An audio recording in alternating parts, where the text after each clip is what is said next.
Okay, chapter 16, part 2, and then I'm going to go from this straight into chapter 17. So we left off with the Invisible Empire of the South, or the KKK, the Ku Klux Klan. It was a real threat to a lot of things that the South was trying to do to try to make things more democratic, to protect civil rights. KKK first started in Tennessee, 1866, spread to other states, founded by Nathaniel Bedford Forrest, one of the Confederate generals. They they would burn down black-owned buildings, flog murdered freemen, whip those who would vote radical. They would upset a lot of the whites. They were pretty much driven underground, hence the Invisible Empire part of it. They thrived on fear. They would mask themselves. They'd mask their horses. No one knew exactly who they were. Pretty much anybody could put a sheet over their head and run around and cause havoc. They would burn crosses, threaten people who didn't know their place, lynch, and then murder blacks. So it caused a lot of uproar.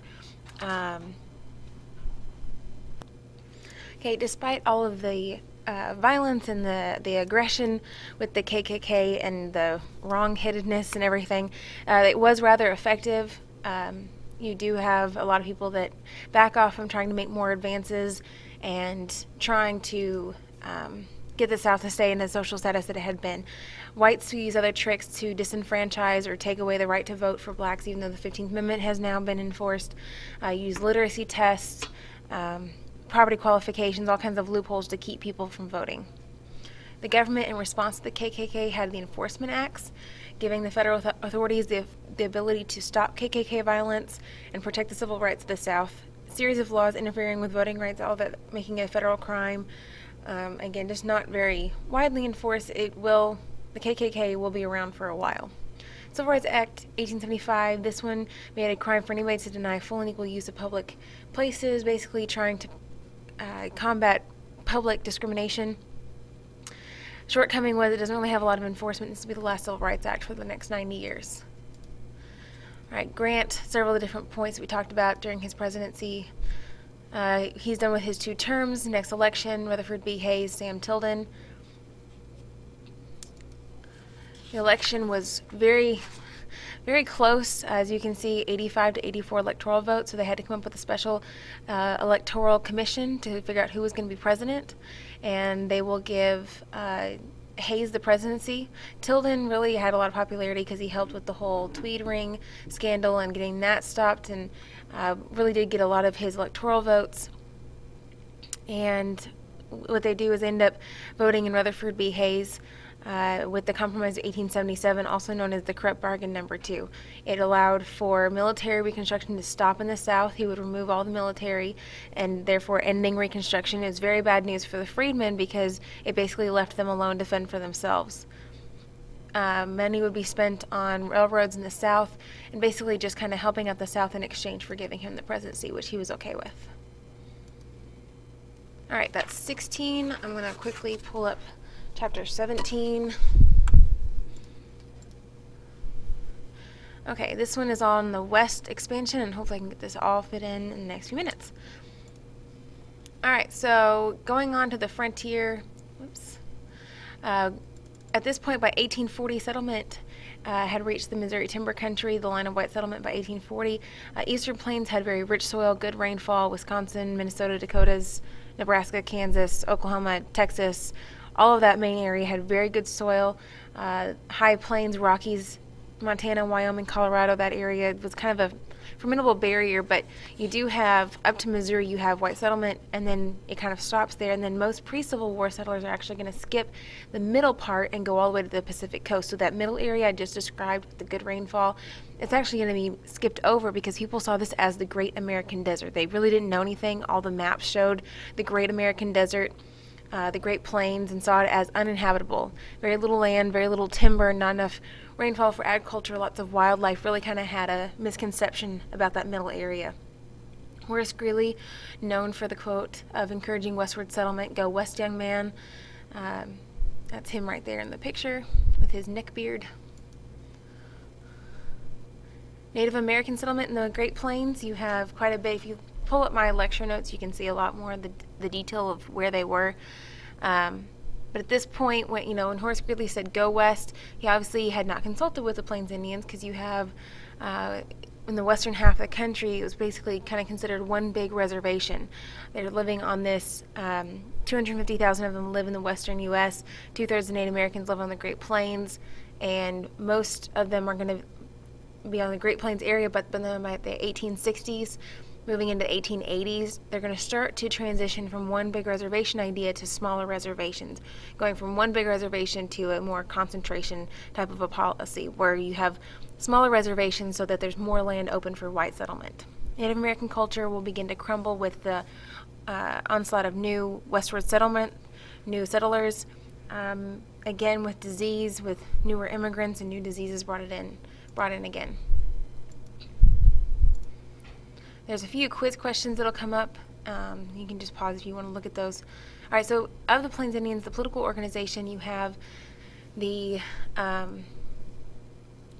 Plains Indians are very nomadic. They move around. They hunt buffalo. They're completely dependent on the buffalo, use every part of it.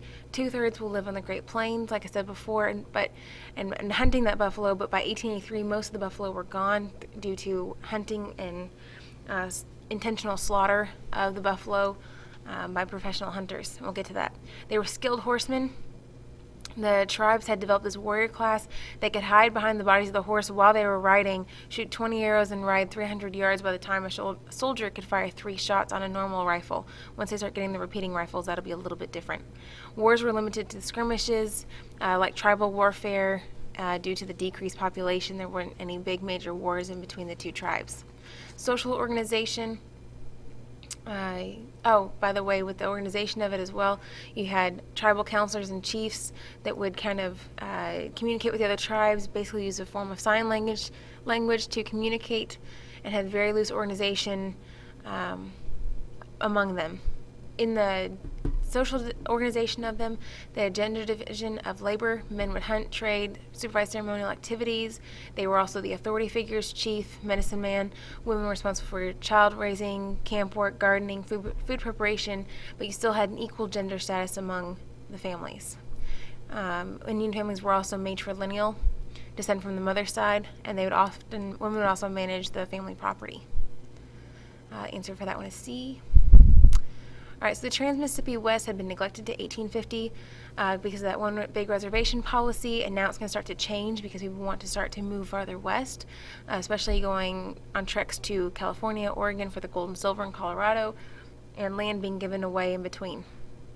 To trade, you had to have a license, and that's where some of the corruption came with grants policies because people wanted to bribe to get those licenses to trade. All right, so after 1850, more whites are going to start to travel, and so the one big reservation to a concentration policy is kind of the transition of the government policy towards the Native Americans. They confine the tribes to specific areas. A lot of wars erupt, not just among the tribes, but among the tribes and the U.S. Army. The Chivington, otherwise known as the Sand Creek Massacre, was Chivington told his men to go kill and scalp them all, big and little. They followed his orders even after Chief Black Kettle had raised the white flag.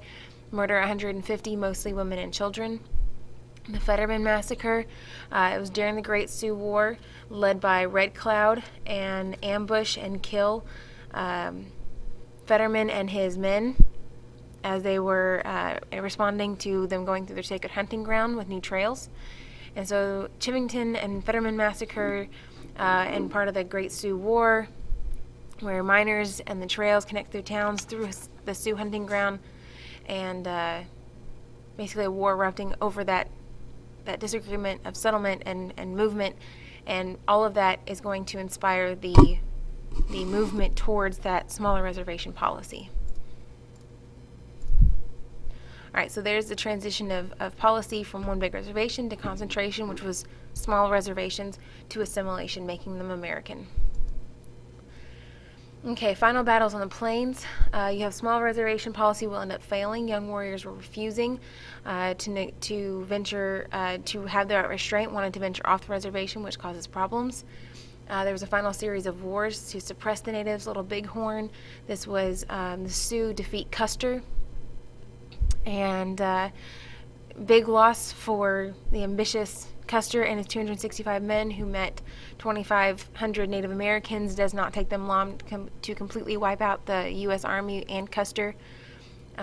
Wounded Knee was another big massacre of Native Americans, and part of that was in response to the new religious ritual, the ghost dances, which were trying to make it was a ritual to make the whites disappear and bring back the buffalo. Army used new machine guns, which could fire 500 rounds a minute, and killed a few hundred of the Native Americans. Most things when most of the battles ended in Indian defeat and massacre, except for Custer. If you want more details on all of this, again, look at my lecture notes. I'm not going to read all of it right now. That one would be C. End of tribal life, policy of assimilation, to kill the Indian to save the man, meaning killing their culture to keep them alive. You had the Carlisle School, the Haskell Institute, both of which were schools. Tribal clothing and hairstyles were banned. Students could only speak English. They were taught to farm, fix machines, basically Americanizing. Dawes Severity Act was a government policy that would help to further dismantle the Native American culture. Would destroy the communal ownership of Indian land, divide them into smaller plots, gives small farms to each head of the family, 160 acres for a family, 80 acres for a single, and basically breaking it up. If you left the tribe entirely, you could get U.S. citizenship. Surplus land was given to white settlers, profit to fund the Native American schools, and the final blow to their culture was the destruction of the buffalo. 3 million a year were killed by professional hunters. Killing began with the Transcontinental Railroad by the Army and Western tourists. Buffalo Bill said every buffalo dead was an Indian gone, and basically just decimated them. 250,000 Native Americans remained by 1900. Most subject to alcoholism, unemployment, poverty are common on the reservations, and their cultural identity is pretty much destroyed, but romanticized with the Wild West shows. Those are buffalo skulls. All right, the settlement, unprecedented settlement of 430 million acres west of the Mississippi, most moving in periods of prosperity for adventure, mining camps, railroad, cattle frontier, and the rising population in the country demands more Western goods, so more settlement to get those goods and make a profit. California Gold Rush brought 500,000 people to migrate by foot, by horse, by wagon, mostly in their families. Men would hunt and guard the wagons, women would cook, kids find the wood for the fire. Settlers would start from St. Louis, Missouri, and go through the Rockies before it snowed. It would take 6 months, like the Oregon Trail. You'd walk about 15 miles a day. You'd pass garbage on the way because people would just drop off their excess baggage to keep going faster. Settlement, there's a lot of federal incentives that were given. The free land promised 48 million acres were granted under the Homestead Act, 1862. You could pay $10, work the land for 5 years, and get a 160-acre plot, which is about 160 football fields put together. European immigrants really were recruited through ads to take part in this, and so brought a lot of new immigration in. 100 million acres sold to private individuals, and 128 million acres sold to railroad companies. So the largest landholder ends up being the federal government and railroad companies. Timber Culture Act, you could get 160 acres if you'd plant trees on a fourth of it in 4 years. 10 million acres led to forestation, planting more trees. The Desert Land Act, encouraged by cattle ranchers, allowed 640 acres of land at $1.25 an acre if you would irrigate it within 3 years. A lot of fraud. A lot of people's irrigation was basically to dump a bucket of water, and that would be their irrigation. Ranchers also get a huge number of land because they would use hired hands to file claims and then combine it into one large claim.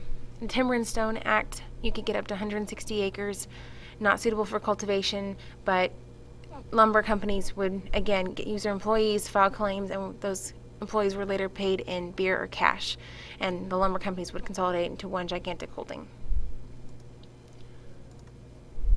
So speculators and railroads acquired the most land. Water scarcity would limit growth. River bottoms, irrigable areas, control of the water, it basically became more valuable than gold in some ways. The Newlands Reclamation Act was set up because much of the West was receiving less than 20 inches of rainfall a year, and so the Newlands Reclamation Act was to use money for irrigation projects, set aside proceeds of land sales to finance irrigation projects. Dams, canals, irrigation systems were created, but still most of the settlers who settled in the West, about 66% who gained land, were unable to make that claim successful. Territorial government set up under the Northwest Ordinance, and new Spanish speakers with the